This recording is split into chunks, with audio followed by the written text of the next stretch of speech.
சீக்கிரமாகவே வந்திருப்பேன். But late ஆயிடுச்சு. எதனால் லேட் ஆச்சு? நான் லேட்டாக கிளம்புனா அப்படி கிடையாது.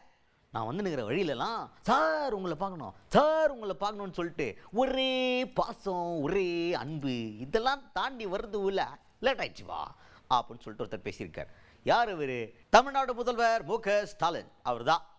இப்போ அவர் ஒரு மீட்டிங்கில் பேசுகிறார். பேசும்போது லேட்டாக வந்துட்டார் போல். லேட்டாக வந்ததுக்கு என்ன வேணால் காரணம் சொல்லியிருக்கலாம். அரசியல்வாதி இல்லை, அந்த அரசியல்வாதின்ற அந்த டைமிங் சென்ஸை கரெக்டாக பயன்படுத்தியிருக்கார். நான் லேட்டாக வந்தேன், அதுக்கு நான் மன்னிப்பு கேட்டுக்கினேன் அந்த ஸ்டேஜில் அப்படின்னு ஆரம்பித்தார். சரி, லேட்டாக வந்ததுக்கு மன்னிப்பு கேட்டார், அடுத்து என்ன அவர் கண்டென்ட்டுக்கு போயிடுவார் அப்படின்னு பார்த்தா ஏன் லேட்டாக வந்தேன் அப்படின்னு ஒரு காரணத்தை சொன்னார். இது புதுசாக இருக்குப்பா, இது புதுசாக இருக்குது அப்படின்ற மாதிரி ஒரு காரணம். அது என்னென்னா, அவர் கிளம்பி வந்திருக்கார். வந்த உடனே சட்டு புட்டுன்னு வந்திருந்தா அரை மணி நேரம் 3/4 மணி நேரத்தில் இடத்துக்கு வந்து சேர்ந்துருக்கலாம். ஆனால் வர முடியலையே, என்ன பண்ணுறது? வர்ற இடத்துலலாம் தாய்மார்களும் நம்மளுடைய தொண்டர்களும் நம்மளை பிடிச்சவங்களும் நம்ம ஆட்சியால் பலன் பெற்றவங்களும் எல்லாரும் ரோடு நெடுக்க நின்றுக்கிட்டு ஐயா ஐயா அப்படின்னு நம்மளை வரவேற்கிறதுக்காக வழிமறித்து வரவேற்கிறாங்க அப்படின்னு சொன்னார். எப்படியா வரவேற்கிறதுனா வாங்க வாங்கன்னு சொல்லலாம், வழிமறித்து நில்லுங்க நில்லுங்க, அப்புறம் வாங்க வாங்க வாங்க வாங்க வணக்கம் அப்படின்னு வரவேற்ற லெவலுக்கு பேசியிருக்கார். அப்படி வழிமறித்து வரவேற்றதுனால இந்த ஃபங்க்ஷனுக்கு வர்றதுக்கு சத்த லேட் ஆயிடுச்சு அப்படின்னு சொல்லியிருக்கார். அது மட்டும் இல்லை, இப்பேற்பட்ட வரவேற்பு இருக்குது நம்மளுக்கு மக்கள்கிட்ட. ஆனால் ஊருக்குள்ளே சில பேர் கொள்கையே இல்லாமல் நம்மளை எதிர்த்து பேசணுன்ற ஒரே காரணத்துக்காக நம்ம கொடுத்த தேர்தல் அறிக்கையில் நம்ம வந்து சொன்னது எல்லாத்தையுமே நிறைவேற்றலை அப்படின்னு பொதுவாக பேசிக்கிட்டு இருக்காங்கன்னு யாரையோ குத்தி காட்டி பேசியிருக்காரு முதல்வர் மு.க. ஸ்டாலின் அவர்கள். இந்த நிகழ்ச்சிக்கு நாங்கள் நியாயமாக 9 மணி அளவு 10 மணி அளவில் வந்து சேர்ந்திருக்க வேண்டும். நாங்கள் ஒசூர் விமான நிலையத்தில் வந்து 9 மணிக்கு இறங்கினாலும் 1 மணி நேரம் 1.5 மணி நேரத்தில் வந்து நிச்சயமாக சேர்ந்திருக்க முடியும். ஆனால் வருகிற வழியெல்லாம் ஆங்காங்க இருக்கக்கூடிய மக்கள், பெண்கள், இளைஞர்கள், ஆண்கள், முதியவர்கள்,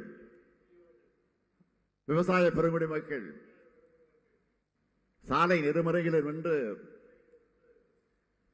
எங்கள் வாகனத்தை வழிமறித்து வரவேற்று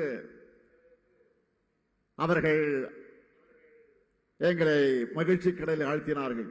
ஆக அதையெல்லாம் முடித்துவிட்டு இங்கு வந்து சேருவதற்கு தாமதமாக இருக்கிறது. தாமதமாக வந்த காரணத்தால் நான் முதலில் உங்களிடத்தில் வருத்தத்தை நான் தெரிவித்துக் கொள்ள விரும்புகிறேன். இதற்காக சொல்லுகிறேன் என்று சொன்னால், இந்த ஆட்சியின் மீது, இந்த திராவிட மாடல் ஆட்சியின் மீது அதை பொறுப்பேற்று நடத்தி கொண்டிருக்கக்கூடிய முத்துவேல் கருணாநிதி ஸ்டாலினாக இருக்கக்கூடிய என் மீது அவர்கள் காட்டக்கூடிய அந்த பாசம், அந்த அன்பு இன்றைக்கு இங்கே வந்து சேருவதற்கு தாமதமாகி நேர்ந்திருக்கிறது.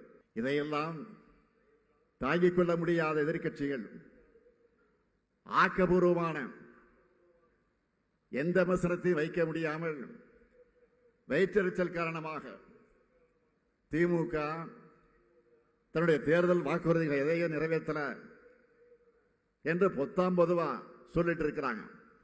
ஒரு பழமொழி உண்டு, பொய் சொன்னாலும் பொருத்தமா சொல்லுங்க அப்படின்னு ஒரு பழமொழி உண்டு. அதுதான் என்னுடைய நினைவுக்கு வருகிறது. பொய்களை பரப்புறதும் கடங்கம் கற்பிக்கிறதும் காலங்காலமாக அவங்களுடைய அரசியல். கொள்கையற்ற அந்த கூட்டத்துக்கு அதை தாண்டி ஒன்றும் தெரியாது. மலிவான அரசியல் பண்றவங்களுக்கு பதில் சொல்ல வேண்டிய அவசியம் இல்லை.